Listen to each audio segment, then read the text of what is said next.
जय हिंद स्टूडेंट्स, स्वागत है आज के एक न्यू वीडियो में। आज हम लोग बिहार बोर्ड क्लास 10th के बायोलॉजी के 40 एमसीक्यूज़ को कवर करेंगे। तो शुरू करते हैं। आज का पहला प्रश्न है, श्वसन की प्रक्रिया में कौन सी गैस ली जाती है?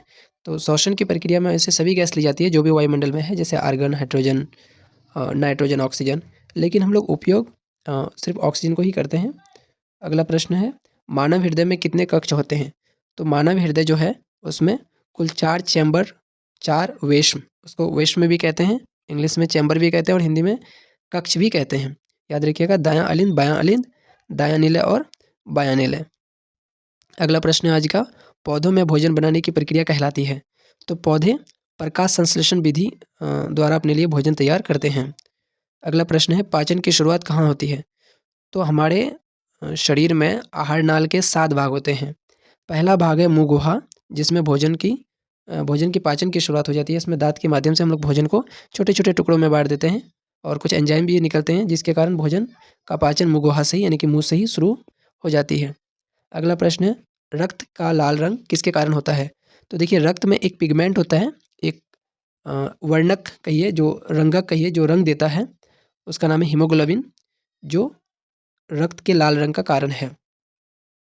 अगला प्रश्न है, मस्तिष्क का कौन सा भाग संतुलन नियंत्रित करता है? तो हमारे मस्तिष्क 3 भागों में बटा होता है, अग्र मस्तिष्क, मध्य मस्तिष्क, पश्च मस्तिष्क। पश्च मस्तिष्क में ही एक भाग हिस्सा होता है जिसको हम लोग सेरिबेलम कहते हैं। ये हमारे शरीर के संतुलन को नियंत्रित करता है। जैसे किसी को अगर बोलने में दिक्कत हो रहा है, हकला के बोलता है या फिर चलने में लड़खड़ा रहा है, तो इसका पूरा कारण है सेरिबेलम। और बुद्धि और चतुराई का केंद्र हम लोग कहते हैं सेरिबेलम को, जो ऑप्शन 1 है। लेकिन इस क्वेश्चन का सही जवाब होगा ऑप्शन बी। अगला प्रश्न है आज का, पौधों में वृद्धि हार्मोन है? तो पौधों में ये ऑक्जिन एक वृद्धि हार्मोन है, याद रखिएगा। अगला प्रश्न है, तंत्रिका कोशिका को क्या कहते हैं? तो तंत्रिका कोशिका को इंग्लिश में न्यूरॉन कहते हैं, कुछ नहीं है, बस इसका इंग्लिश नाम दिया है। अगले प्रश्न की तरफ बढ़ते हैं, रिफ्लेक्स क्रिया का नियंत्रण होता है?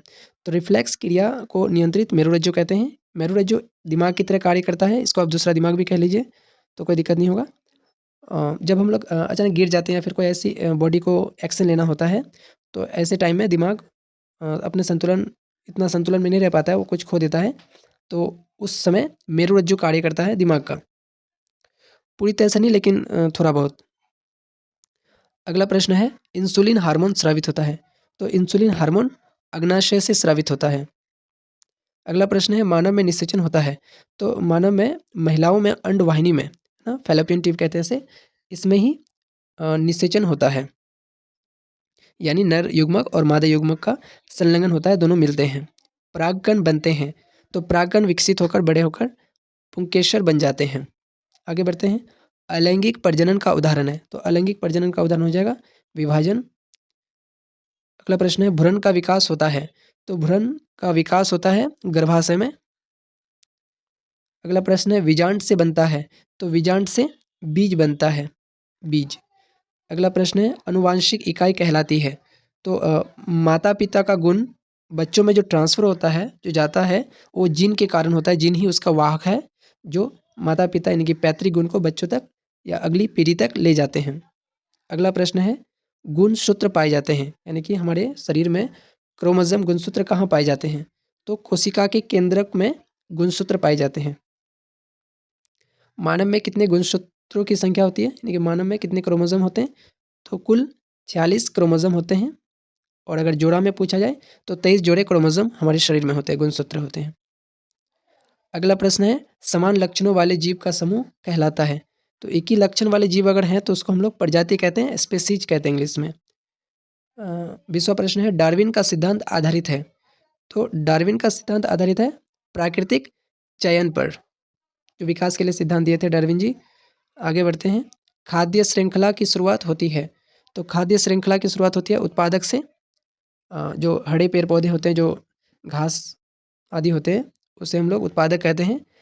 उत्पादक को प्राथमिक उपभोक्ता भोजन के रूप में ग्रहण करते हैं, फिर प्राथमिक उपभोक्ता को द्वितीय उपभोक्ता भोजन के रूप में ग्रहण करते हैं, फिर द्वितीय उपभोक्ता को तृतीय उपभोक्ता भोजन के रूप में ग्रहण करते हैं। इस प्रकार ना एक चेन बनता है, जिसे इंग्लिश में फूड चेन कहते हैं और हिंदी में इसी को हम लोग कहते हैं आहार श्रृंखला।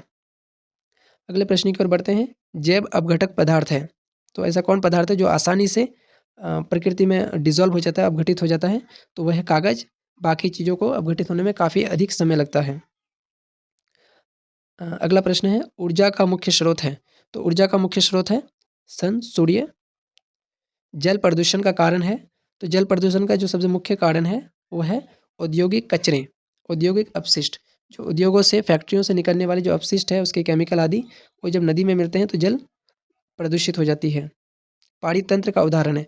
देखिए, पाड़ी तंत्र को जीव तंत्र भी बोलेंगे तो दिक्कत नहीं है, यानी कि जहाँ जीव रहते हैं। तो जंगल ही यहाँ एक सजीव एग्जाम्पल उदाहरण है, बाकी सब निर्जीव है। तो ये सब ऑप्शन नहीं होगा, ऑप्शन ए आपका सही जवाब होगा।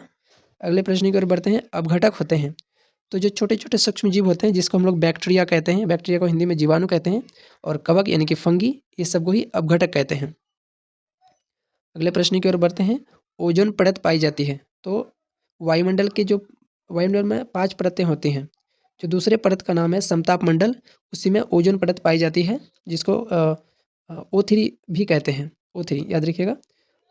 इसको इंग्लिश में यहाँ कहते हैं स्ट्रेटोस्फीयर। ऑप्शन बी आपका सही जवाब होगा। अगला प्रश्न है जैव विविधता का अर्थ है। तो देखिए, जैव विविधता का अर्थ है जीवों की विविधता। ऑप्शन बी यहाँ भी सही जवाब होगा आपका।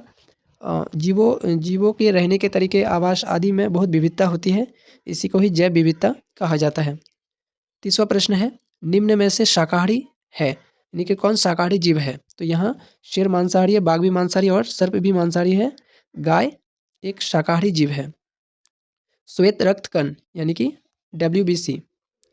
WBC का क्या कार्य होता है। तो WBC का जो कार्य होता है वो होता है रोग प्रतिरोधक, रोगों से लड़ने में हमें मदद करता है। वृक्क की क्रियात्मक इकाई है, जो वृक्क होते हैं उसकी क्रियात्मक इकाई होती है नेफ्रॉन। याद रखिएगा, नेफ्रॉन पिक्चर में आप दिख पा रहे हैं। अगले प्रश्न की ओर बढ़ते हैं। पौधों में जल का परिवहन होता है, तो पौधों में जल का परिवहन होता है जाइलम के माध्यम से। जाइलम ट्रिक्स भी याद रख सकते हैं आप।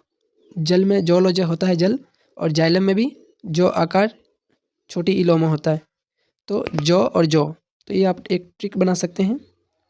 अगले प्रश्न की ओर बढ़ते हैं। भोजन का अवशोषण होता है, तो हमारे शरीर में भोजन का अवशोषण होता है छोटी आंत में।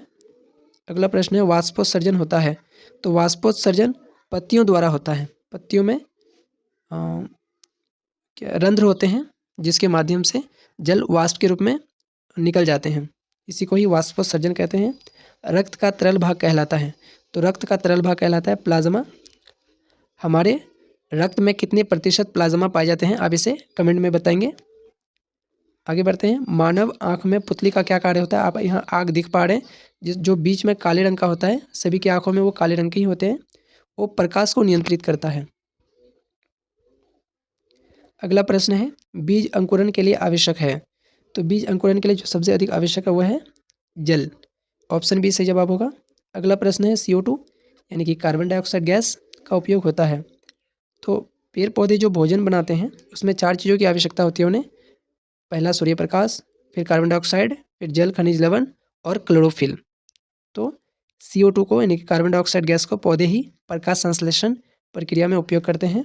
और आज का अंतिम प्रश्न है हरित वर्णक कहलाता है। तो यहाँ जो आप क्लोरोफिल देख पा रहे हैं ऑप्शन बी में, ये पेड़ पौधे में जो पत्ते होते हैं उसके हरे रंग होने का कारण है। क्लोरोफिल एक पिगमेंट है, एक वर्णक है जो हरे रंग को दर्शाता है। अगर आपको वीडियो पसंद आए तो इसे लाइक कीजिएगा और चैनल को भी सब्सक्राइब कीजिएगा। धन्यवाद।